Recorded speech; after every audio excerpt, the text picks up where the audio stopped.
ہمایوں صاحب، لیکن آپ کی حکومت جو ہے اس کے اوپر مجھے لگتا ہے کہ اتنا زیادہ بوجھ پڑ گیا ہے کچھ چیزوں کا کہ اس میں سے آپ رستہ کیسے نکالیں گے معلوم نہیں. نواز شریف پاکستان سے باہر، شہباز شریف پاکستان سے باہر، آصف علی زرداری رہا کراچی میں، فریال تالپور، خورشید شاہ ضمانت، اور باقیوں کا بھی کیا بننا ہے معلوم نہیں. اور یہ جو 2 فیصلے آئے ہیں یہ اس کی کاسٹ کیا ہوگی یہ بھی خدا ہی بہتر جانتا ہے، ابھی اس کے اوپر میں کچھ رائے نہیں دے سکتا. لیکن آپ اس بوجھ کے تلے سے نکلیں گے کیسے؟ سر، ہمارے جو سب سے بڑی اپوزیشن پارٹی ہے اس کے دونوں ٹاپ کے لیڈران ملک سے باہر ہیں، اور آپ اس بوجھ سے کیسے نکلیں گے؟ آپ تو کہتے تھے چھوڑنا ہی نہیں ہے کسی کو، تو فیصلے تو آ گئے. ہم تو سوچتے تھے کہ شاید یہ کچھ پولیٹیکل بارگین ہو رہی ہے، کچھ پتہ نہیں کیا ہو رہا ہے، کوئی نرمی پیدا ہو رہی ہے. ندیم ملک کسی کو کوئی این آر او نہیں ملا، کسی کا کوئی جرم معاف نہیں ہوا، کسی کا کوئی کیس جو ہے وہ ختم نہیں ہوا.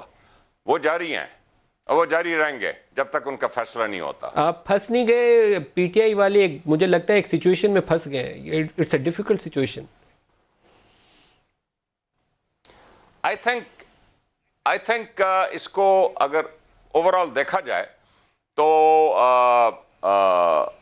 میں اپنی پارٹی کی پی ٹی آئی کی بات نہیں کر رہا، لیکن آئی تھنک کہ میں ایک بات ضرور کہوں گا کہ we are entering into risky territory, اور ہر کسی کو محتاط انداز سے چلنا چاہیے. یہ رسکی سچویشن ہے اس وقت، کیونکہ زبیر صاحب سے بھی اس پہ اوپر آئے چاہوں گا. ایک تو میں جاؤں گا، اور میں ایک چیز اور کہہ دوں زبیر، ندیم اگر اجازت ہو.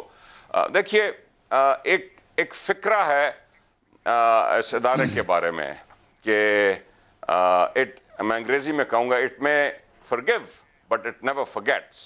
سو یہ ادارے ہوتے ہیں جی، اس میں لوگ بڑی بڑی قربانیاں دے رہے ہوتے ہیں اور بڑی موٹیویشن سے وہ کام کر رہے ہوتے ہیں، وہ بڑی موٹیویشن سے کام کر رہے ہوتے ہیں، اور سوچ لینا چاہیے. آپ کا میسج لاؤڈ اینڈ کلیئر چلا گیا جی کہ یہ ہزاروں بھولے گا نہیں ادارہ، یہ جو بھی کام چل رہا ہے بھولے گا نہیں.